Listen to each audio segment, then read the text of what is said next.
surat 1 Petrus pasal yang kelima, ayat 1 sampai dengan ayat yang kelima. Firman Tuhan. Aku menasihatkan para penatua di antara kamu, aku sebagai teman penatua dan saksi penderitaan Kristus, yang juga akan mendapat bagian dalam kemuliaan yang akan dinyatakan kelak.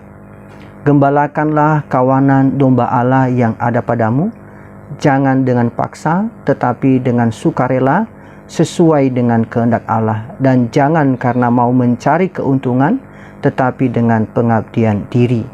Janganlah kamu berbuat seolah-olah kamu mau memerintah atas mereka yang dipercayakan kepadamu, tetapi hendaklah kamu menjadi teladan bagi kawanan domba itu.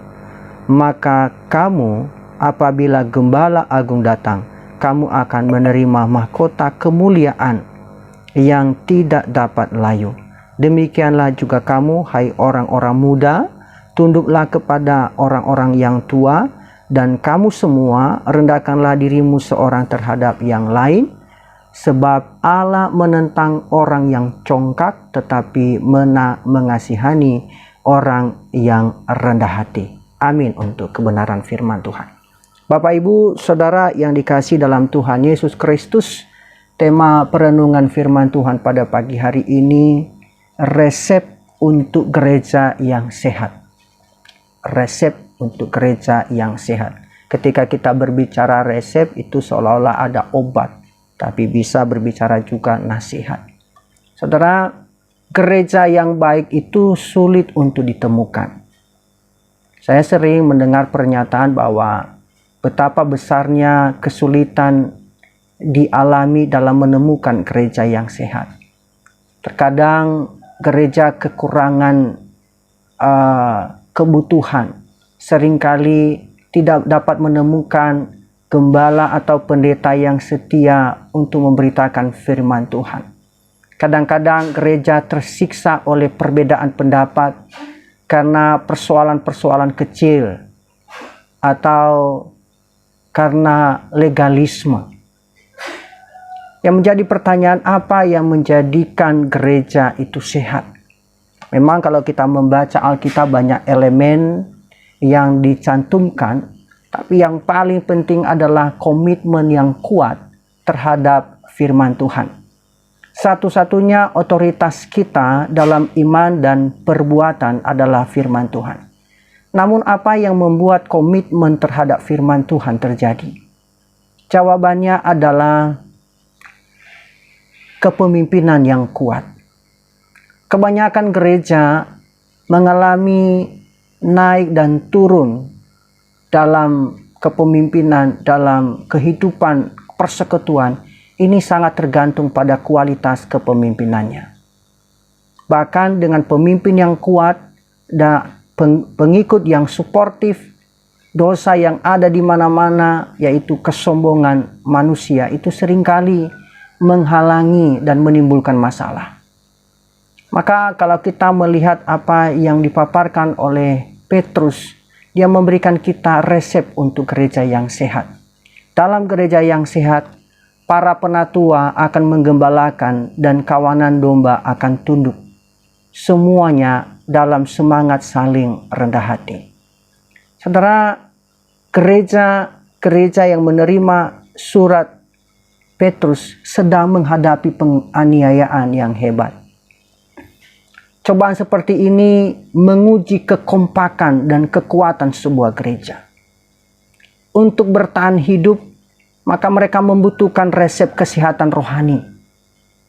Kalau kita melihat mereka terjepit di antara dua bagian yang berhubungan dengan pencobaan. Dan Petrus memberikan nasihat sehubungan dengan pencobaan tersebut. Oleh karena itu, fokus utamanya adalah kepada para penatua. Mereka adalah pemimpin pastoral yang kuat, yang sangat penting di tengah-tengah jemaat. Tetapi ada juga pesan untuk kawanan lainnya, anggota yang digembalakan. Dan seluruh proses itu dihubungkan dengan apa yang bisa dikatakan sebagai kebajikan utama dalam kehidupan komunitas orang percaya atau orang Kristen, yaitu kerendahan hati. Maka di dalam gereja yang sehat, para penatua akan menggembalakan kawanan domba. Kalau kita membaca di ayat 1-4. Di dalam perjanjian baru ada 3 istilah yang digunakan untuk menggambarkan jabatan kepemimpinan yang sama dalam gereja. Dan itu masing-masing dari sudut pandang yang sedikit berbeda. Istilah yang pertama adalah penatua. Di sini berfokus pada kualitas karakter manusia, bahwa ini digambarkan sebagai manusia yang sudah dewasa di dalam Tuhan. Ini juga sebagaimana dijelaskan dalam 1 Timotius 3 ayat 1-7 dan juga dalam Titus 1 ayat 5-9. Kualifikasi utama bagi para penatua bukanlah bahwa mereka memiliki karunia rohani yang mengesankan. Sebaliknya mereka adalah orang-orang yang hidupnya saleh, hidupnya baik. Istilah yang kedua adalah pengawas atau sering dibilang uskup ya, atau episkopos. Ini digunakan secara bergantian dengan istilah penatua. Kalau kita membaca di dalam Kisah Rasul 20 ayat 17 dan 28 dan juga di dalam Titus pasal 1 ayat 5 dan 7. Dan membahas fungsi utama dari jabatan tersebut adalah untuk mengawasi urusan-urusan di dalam lingkungan setempat, yaitu gereja atau jemaat. Dan istilah yang ketiga adalah pendeta, yang sering disebut sebagai gembala. Melihat fungsi penatua dan penilik itu merupakan metafora dari gereja sebagai kawanan domba Tuhan. Dan ini berfokus pada tugas memberikan kepemimpinan sebagai gembala, perawatan, memberikan makanan, memberikan perlindungan bagi umat Tuhan. Memang kalau kita melihat dalam perjanjian baru selalu ada sejumlah penatua atau penilik atau pendeta atau gembala yang memimpin gereja dalam satu lokasi tertentu. Contohnya kalau kita membaca di dalam Kisah Para Rasul, di situ melaporkan bahwa Paulus dan Barnabas menunjuk penatua dalam jumlah jamak itu banyak di setiap gereja. Ya. Di dalam Kisah Para Rasul pasal 20 ayat 17, di situ diceritakan bagaimana Paulus memanggil dia, yaitu penatua gereja di Efesus. Dan di dalam Titus 1 ayat 5, Paulus juga mengingatkan Titus bagaimana dia harus mengangkat penatua di setiap tempat, di setiap wilayah, supaya semua tertata dengan baik. Paulus juga mengatakan bahwa penatua-penatua yang baik, pimpinannya patut dihormati 2 kali lipat, terutama mereka yang dengan jerih payah berkhotbah dan mengajar. Ini kalau kita membaca dalam 1 Timotius 5 ayat 17. Kehormatan itu berarti rasa hormat dan juga ada dalamnya nilai atau harga. Dan ini dijelaskan di dalam kitab suci mengingatkan bahwa janganlah engkau memberangus mulut lembu yang sedang mengirik. Dan lagi seorang pekerja patut mendapatkan upahnya. Tentu berdasarkan komitmen penuh waktu mereka terhadap pekerjaan. Maka para penatua di gereja atau sebagai gembala, mereka berbagi tugas dalam menggembalakan, dalam mengawasi. Tentu di sini punya kriteria yang memenuhi syarat. Dan Petrus menunjukkan syarat dan tanggung jawab dan apa yang didapatkan seorang gembala dalam menggembalakan kawanan domba.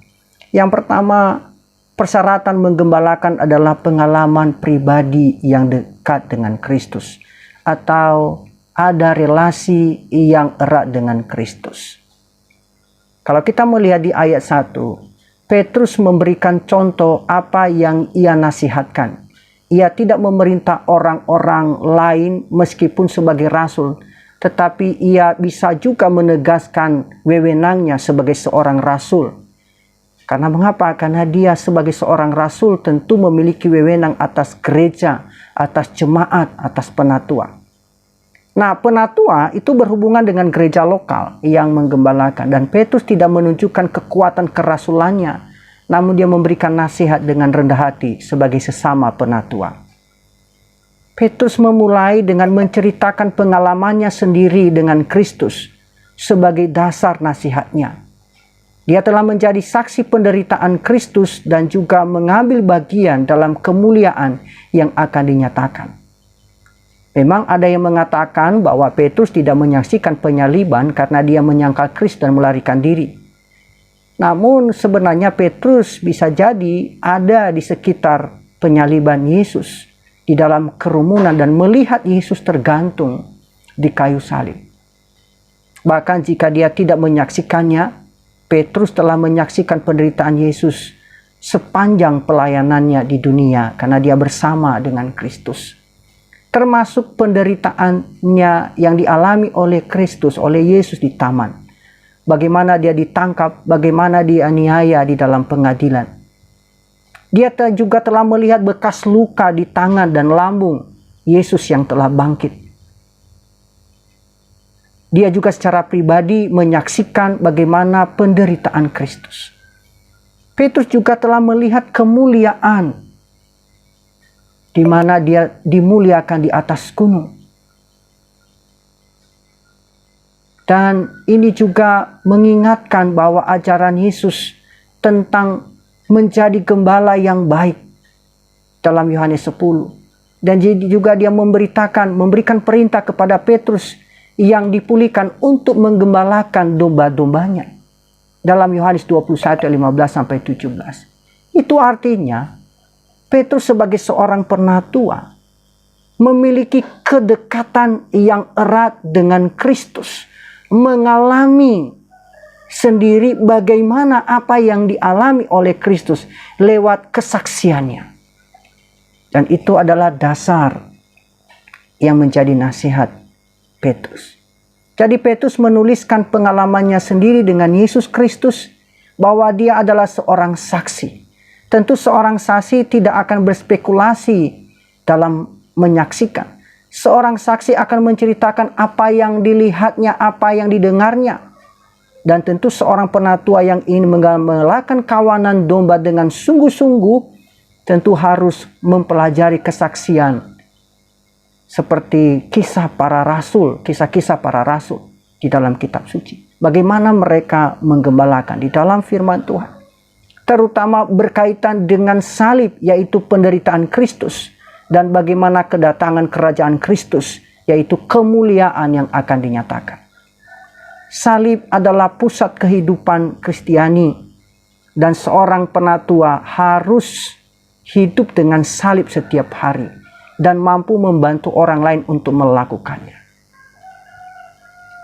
Kalau kita fokus pada penderitaan Kristus, itu akan memotivasi kita untuk menghadapi dosa dan untuk lebih mengasihi Kristus. Berfokus pada kemuliaan yang akan dinyatakan dalam kerajaan Kristus yang akan datang.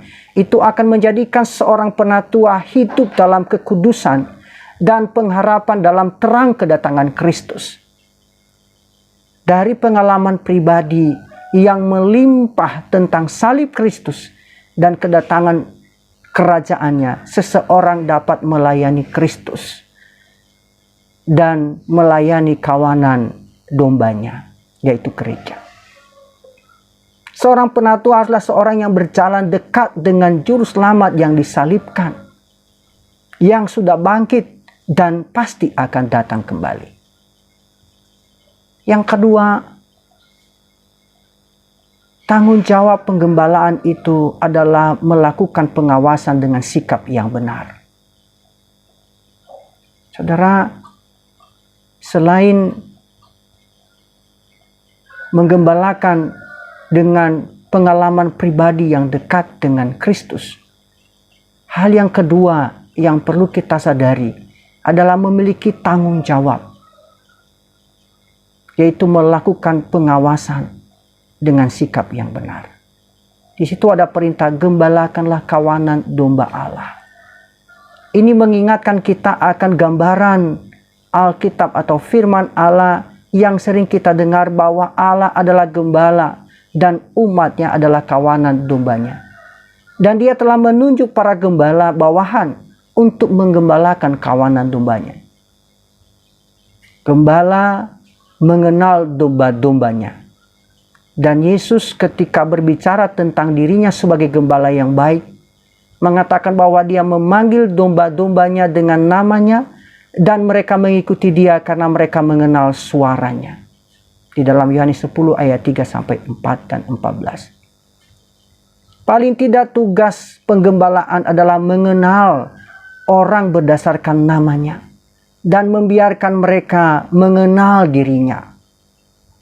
Tentu semakin besar sebuah gereja, semakin kecil kemungkinan bahwa seorang pendeta dapat mengetahui nama semua anggota jemaatnya. Namun tentu di dalam komunitas gereja yang besar tentu ada sejumlah pendeta atau penatua yang ditempatkan untuk menggembalakan. Tentu di antara komunitas sebagai gereja, sebagai jemaat harus mengenal setiap orang. Mengapa? Karena kita tidak mungkin dapat memberikan pelayanan pastoral yang memadai kepada seseorang yang tidak kita kenal. Yesus juga berkata bahwa dia menuntun domba-dombanya ke padang rumput. Menggiring mereka supaya tersedia makanan yang mereka konsumsi supaya mereka bisa bertahan hidup. Menggembala itu berarti memimpin umat Tuhan di jalan Tuhan. Domba tidak bisa digiring seperti sapi. Domba mereka harus diberikan teladan.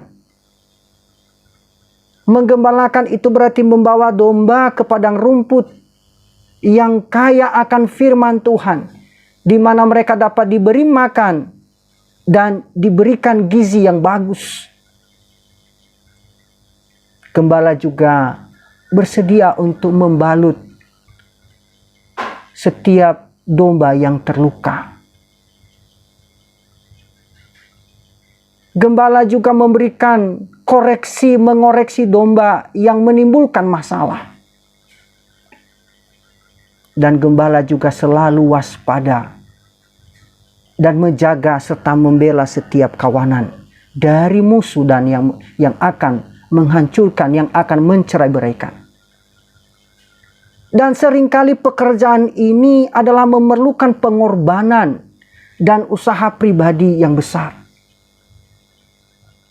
Tapi teladan yang tertinggi adalah Yesus yang telah menyerahkan nyawanya sendiri demi domba-dombanya. Dan di sini Petrus menyimpulkan bahwa tugas penggembalaan yaitu menjalankan pengawasan. Memang ada beberapa naskah menghilangkan frasa ini, namun ada bukti kuat yang mempertahankan frasa ini sebagai naskah aslinya. Pengawasan bukan berarti menjadi tuan. Fakta bahwa ini adalah kawanan domba Allah itu mengingatkan para gembala bahwa mereka bukanlah pemilik dan mereka harus memberi pertanggungjawaban kepada pemiliknya.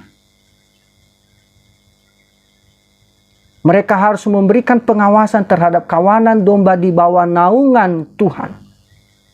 Kunci untuk memberikan pengawasan yang tepat adalah memiliki sikap yang benar. Dan di sini Petrus menggambarkan sikap ini dengan serangkaian 3 hal yang kontras. Yang pertama, jangan dengan paksa, tetapi dengan sukarela sesuai dengan kehendak Allah. Seorang pria seharusnya menjadi pemimpin bukan karena kewajiban. Atau menjadi seorang pemimpin bukan karena ada kewajiban atau karena keterpaksaan. Tetapi karena ada kerinduan, ada kesenangan. Paulus berkata bahwa seorang pengawas harus bercita-cita untuk menduduki jabatan itu. Dalam 1 Timotius ayat 1. Namun melayani sebagai pengawas bukanlah sebuah ambisi yang mementingkan diri sendiri. Namun lebih merupakan panggilan Tuhan. Seperti yang terlihat dalam ungkapan menurut Tuhan. Yang berarti sesuai dengan kehendak Tuhan. Tentu selama masa penganiayaan, seorang penatua dan juga keluarganya akan menjadi sasaran yang pertama. Dan di sini seorang gembala harus bisa menjadi teladan. Saudara, ini bukan perkara yang mudah.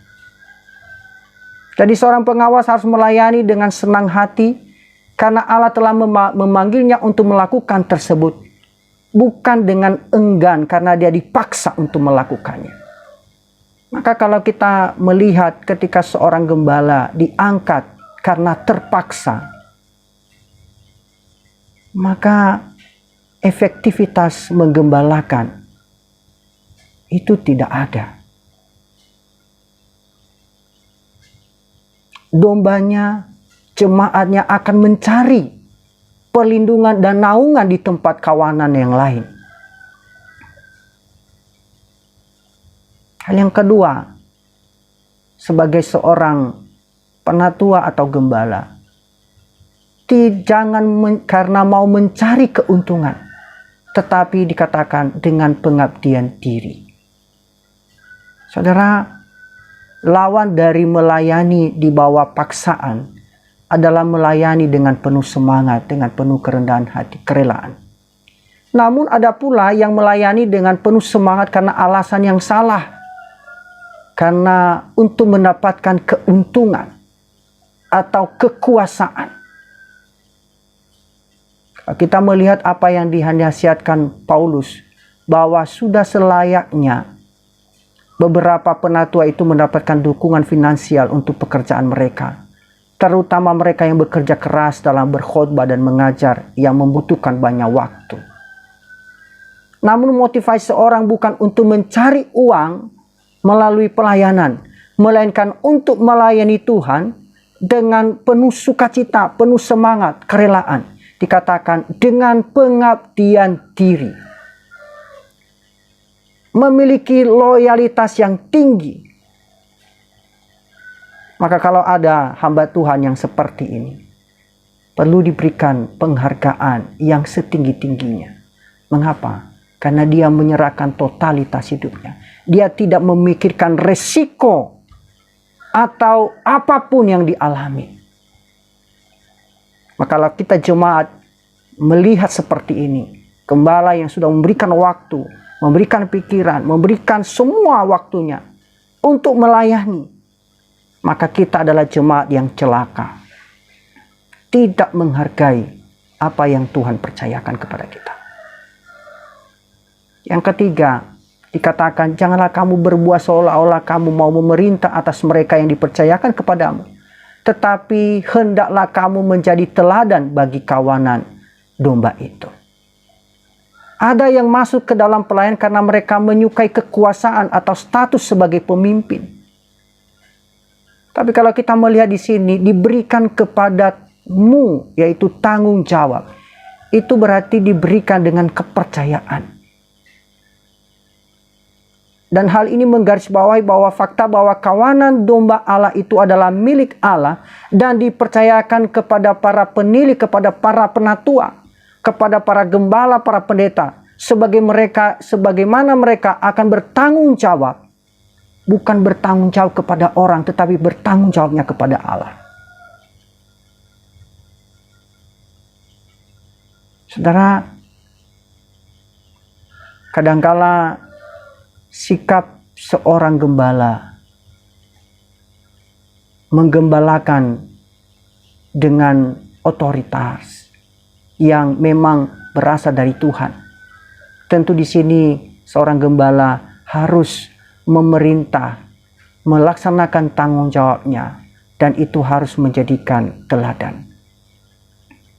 Kita perlu ingat bahwa kepemimpinan itu lebih merupakan tanggung jawab daripada hak istimewa. Jika seseorang menjadi pemimpin demi keuntungan, baik status, baik uang atau kekuasaan, maka dia sedang menyalahgunakan kepercayaan yang diberikan oleh Tuhan kepadanya. Kepemimpinan dimanapun, baik di gereja, di rumah, atau dalam pemerintahan, itu berarti kita adalah orang yang Tuhan anggap dipercaya dan bertanggung jawab atas segala sesuatu yang dipercayakan untuk dikelola. Kalau pemikiran seperti ini tidak membuat kita berkeringat dingin, itu berarti kita sudah salah paham tentang kepemimpinan. Maka kalau kita melihat syarat menjadi seorang gembala di sini adalah memiliki pengalaman pribadi yang dekat dengan Kristus. Dan tanggung jawab penggembalaan itu adalah melakukan pengawasan dengan sikap yang benar. Apa yang didapatkan dalam penggembalaan? Hadiah untuk menggembalakan adalah menerima mahkota kemuliaan yang tidak dapat layu. Imbalan atas pekerjaan ini tidak akan diperoleh sampai gembala agung kita kembali. Bahwa Kristus adalah gembala utama. Sekali lagi mengingatkan kita bahwa kita hanyalah gembala-gembala bawahan yang bertanggung jawab kepada sang pemimpin. Saat ini memang kita tidak melihat gembala utama meskipun dia hadir melalui hidup kita, di dalam hidup kita. Namun dikatakan segera dia akan menyatakan diri. Dan ketika dia datang kembali dalam kuasa dan kemuliaan untuk menggembalakan bangsa-bangsa dengan tongkat besi. Itu kalau kita membaca dalam Wahyu pasal 2 ayat 27, pasal 12 ayat 5 dan pasal 19 ayat 15 dalam kitab Wahyu.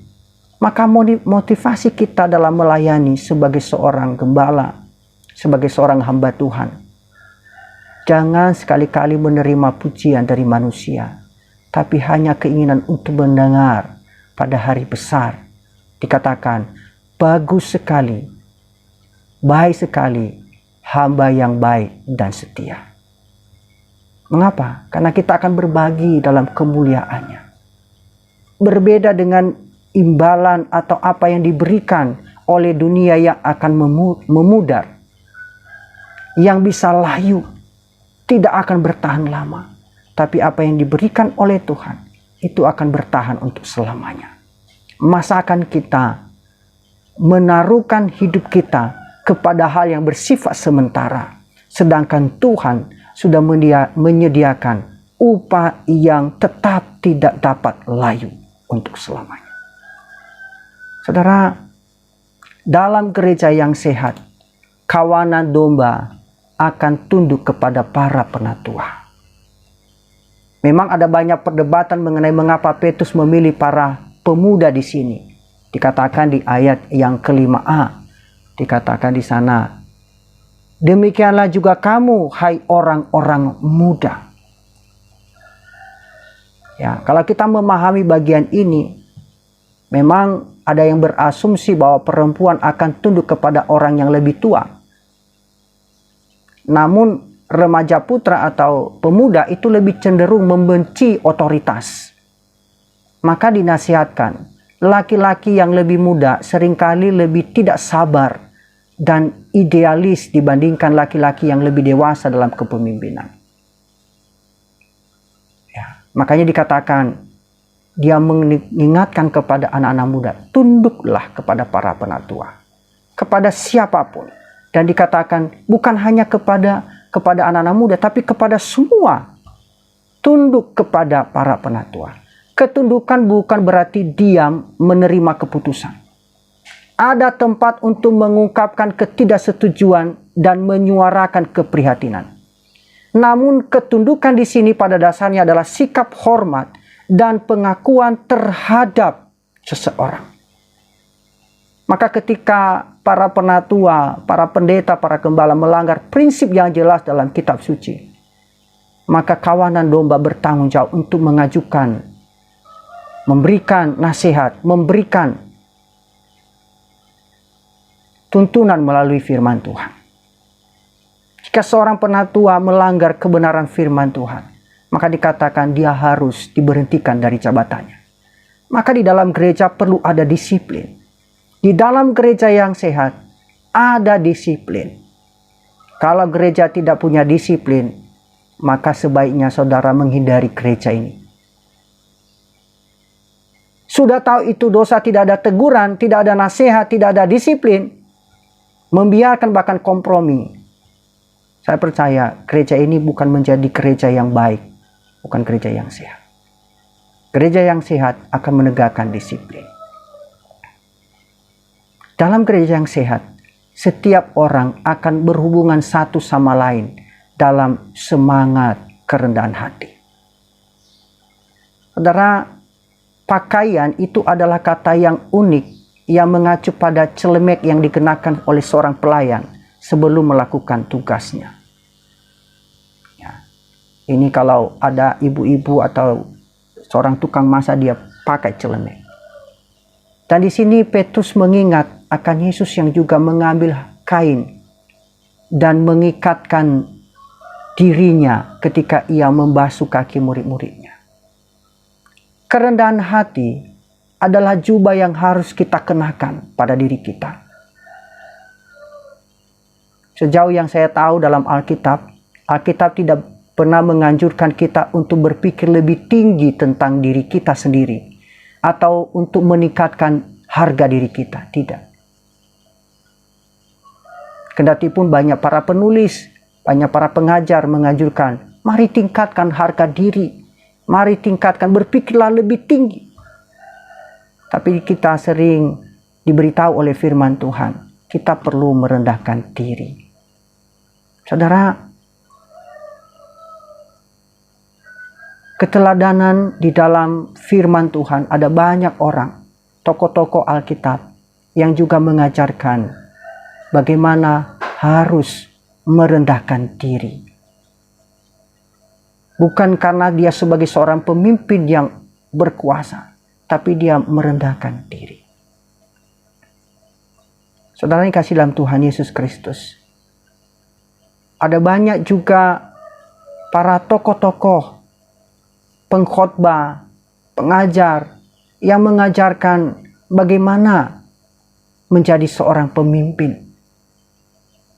Yang mengingatkan bahwa kerendahan hati itu sebagai fondasi filosofis kita. Ini seperti Chrysostomus atau seperti Agustinus yang berkata, kalau ditanya tentang ajaran agama Kristen yang pertama, kedua, ketiga, dan selalu dijawab adalah kerendahan hati. Atau seperti Calvin yang menganggap kesombongan itu sebagai sifat buruk utama dan kerendahan hati sebagai kebajikan utama. Dia mengatakan, tetapi saya hanya menuntut hal itu, mengesampingkan penyakit cinta diri dan ambisi yang menyebabkan dia menjadi buta dan menganggap dirinya lebih tinggi dari yang seharusnya. Atau seperti pengkhotbah terkenal Jonathan Edwards mengatakan bahwa seluruh Injil dan semua urusan Allah dengan kita dirancang untuk menimbulkan sikap rendah hati terhadap diri kita sendiri, dan bahwa mereka yang tidak memiliki sikap ini tidak mempunyai kehidupan yang benar, apapun pengakuan yang dibuat. Kalau kita dipertanyakan, jika kita melihat ini adalah orang-orang yang terlalu kuat. Tapi mari kita kembali kepada 1 Petrus pasal 5 ayat 5b yang mengutip Amsal 3:34. Mengatakan, Allah menentang orang yang congkak, tetapi mengasihani orang yang rendah hati. Saudara, tidak ada yang lebih buruk daripada melihat Tuhan menentang kita. Tidak ada yang lebih penting daripada menerima anugerahnya. Maka cara menjadi sasaran anugerahnya adalah dengan merendahkan diri di hadapannya dan di hadapan orang lain.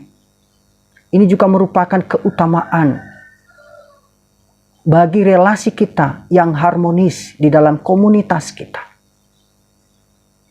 Oleh karena itu, tentu kita menasihatkan diri kita. Saya menasihati diri saya sendiri dan juga rekan-rekan. Mari kita gembalakan kawanan domba Tuhan. Tentu nasihat untuk kita semua. Mari kita tunduk kepada orang yang lebih tua. Mari kita mengenakan celemek kerendahan hati. Jubah kerendahan hati seorang hamba. Dan itu adalah resep gereja yang sehat. Biarlah firman Tuhan pagi ini mendorong kita untuk terus melayani dengan hati yang tulus di hadapan Tuhan.